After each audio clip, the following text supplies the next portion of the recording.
Sometimes I really wish I was a fly on the wall at Paralives Studios when they had the conversation that decided Paralives would be a one-time purchase game. Or maybe that was always the intention from the beginning. Either way, they have to know something we don't if so much time has passed since 2019 and haven't changed their minds. They announced it so publicly too, in the official gameplay reveal. They must be aware how huge of a selling point this is with the way the announcement was handled. It will be pretty hard to retract such a bold statement after it became a popular discussion in the community. It's not impossible, but it will definitely leave a cautioning impression. I'm guessing the way the team made a point to announce Paralives will never have paid DLC comes from confidence. And to be honest, if they're this confident, then I can only trust them until they give me a reason not to. So, how could Paralives survive no additional paid content? Despite me never disagreeing with the statement at the time it was publicized, it was understandably kind of difficult to come up with strong reasons why all of it wasn't a huge mistake. Most likely because I know nothing about game development, let alone running a business. As a consumer, I couldn't give you an outline to make this work from a qualified perspective. I can only pull from games I've experienced, and with that, I was able to come up with 10 solid reasons, or as solid as they can be, because we can't predict the future, which will always change. Still, it's always fun to speculate, and that's how I'll transition into the point of all that preamble. In this video, we'll consider the top 10 reasons why Paralives will, or more accurately, could survive no paid DLC.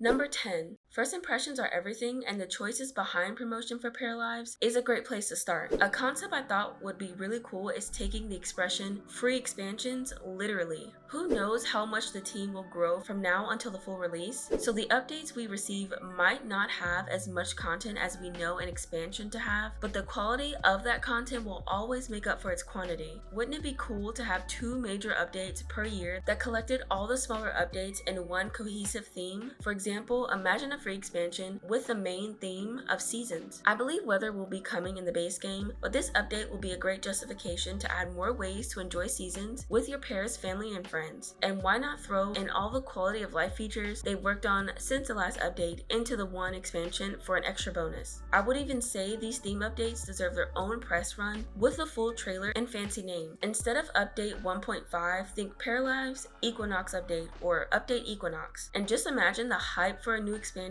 if there was a trail of teasers and hints found in the game and specific emojis or words used on the team's official socials. We've seen this done before, but without fail, it works every time. Who doesn't love to speculate what could be coming to the game next? And once the community catches on to the hint drops, it will become such a normal thing to create discussions about Paralives. The more people talk, the bigger the chance of new players discovering the game. I can already see someone who is new to Paralives stumbling upon the speculation for the next update, getting excited and purchasing the game to be prepared for the free expansion release. And that right there is how you have a continuous stream of new players to purchase Paralives.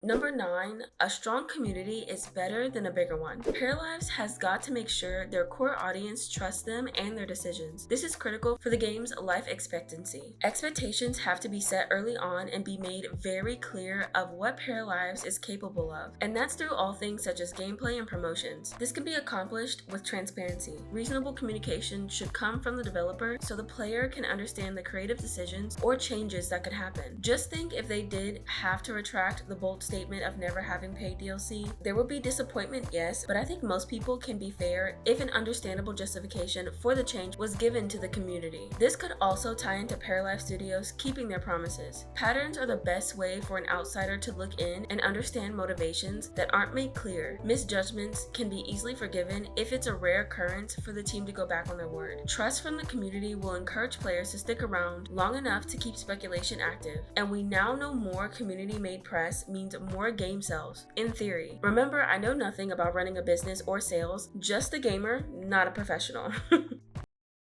Number 8, how do they know base game sales will be enough? Now, I'm presenting this reason as a question to think about because I have no real way of dissecting this in the way I would want to. However, Paralives Studios as an indie developer might have the means to do so. They've most definitely had the talk about the monetization direction for Paralives, and if only the base game is the main source of profit, then I'm guessing they think it will be enough. Paralives does make money from Patreon, which does support them in its pre-release development, and they probably plan to keep that going game long after early access. Their YouTube channel seems to be doing well, and who knows if they have any other socials that are monetized. It's possible this is all they need to stay afloat. They are such a small team who don't have to cut profits to share with a publisher. I just hope whatever predictions were made for the success of Paralives is surpassed by the game earning its merited popularity.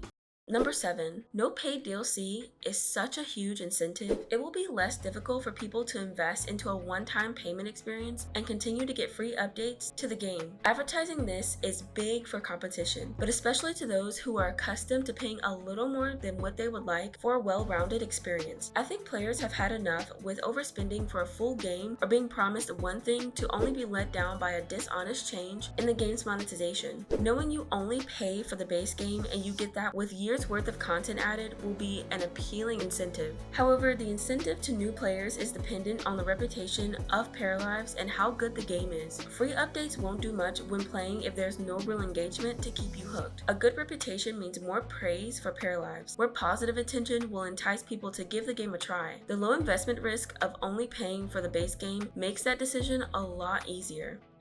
Number 6. The hype alone could be enough to start Paralives on the right foot. Many of us have been anticipating the release of the game since the very first teaser back in 2019. We've stuck around through all the years of development. Some of us, including myself, have invested years worth of financial support into this project on Paralives. There is absolutely no way I won't give the game a first try. I have to. I practically owe it more to myself than the actual team. There's too much anticipation leading up to early access. The want for more options in a human life simulator has been growing for a long time. People really want to play Paralives, or at the very least are curious to find out if it's any good. Paralives has many guaranteed buyers based on hype alone. You know it's going to be a big thing on YouTube for creators to play for the first time. Plenty of press and articles discussing the new Sims-like game on the market. There's a pre-built audience waiting and ready to buy upon release. A long lifespan will be ideal, but it wouldn't hurt to have a successful start.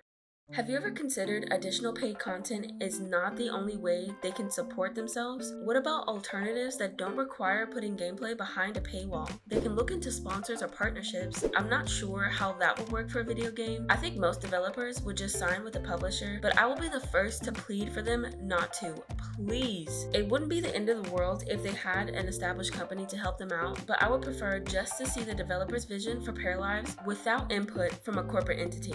What about a merch store? I can't be the only one that can feel the potential for this game to become so nostalgic after years of Paralives. I would love some collectibles that remind me of the good days. Many creators make a living off of social media, YouTube, X, TikTok. Don't see why that couldn't be the same for Paralives. I have no doubt it already is. Also, does anyone think it would be a good decision to keep the Patreon going even after we leave the early access period? I personally would love to keep supporting Paralives to see their success continue, especially if the game turns out to be amazing. Then there's also the evidence I've seen used 1,000 times over to support the stance that no paid DLC wouldn't be a problem. I've even used this example myself because it does hold some merit. Number 1, standalone titles are not new and have been profitable in the past and will continue to be long into the future. Some of you are probably familiar with the examples commonly used: Stardew Valley, Minecraft, though I hesitate to use Minecraft because if anyone knows the Bedrock version, then you know the insane amounts of DLC that's accumulated over the last couple of years. I could list more examples, but let's just expand on the idea of the base game releases of Sims 1, 2, and 3. If EA planned from the start for all 3 titles to be fully fleshed out games, they would have had plenty to stay afloat. Also, if you can,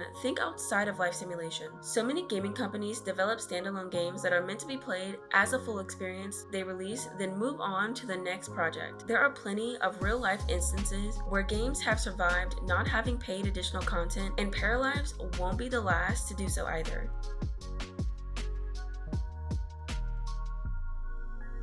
That last point made me think of another scenario that could have all this play out for the better, specifically where I mentioned standalone games that are meant to be played as a full experience. They release, then move on to the next project. What if Paralives Studios made other games? Seriously, what if Paralives is a franchise that can create other games surrounding either the Paras or the world of Paralives? Think Sims Medieval, Sim Stories, Sims Bustin' Out, My Sims, in simpler terms, spin-offs. Or, hear me out,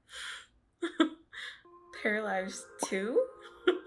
I know, the game isn't even out and I'm already talking about a sequel. I haven't even given the team a chance to decide if it makes sense for Paralives to have a sequel. Still, my point is, there could be other games to support them. We never know how this new venture for life simulation could turn out. We've got fresh minds in the genre. That could change a lot. It's just something to think about while you consider my take on why Paralives probably will survive never having paid DLC.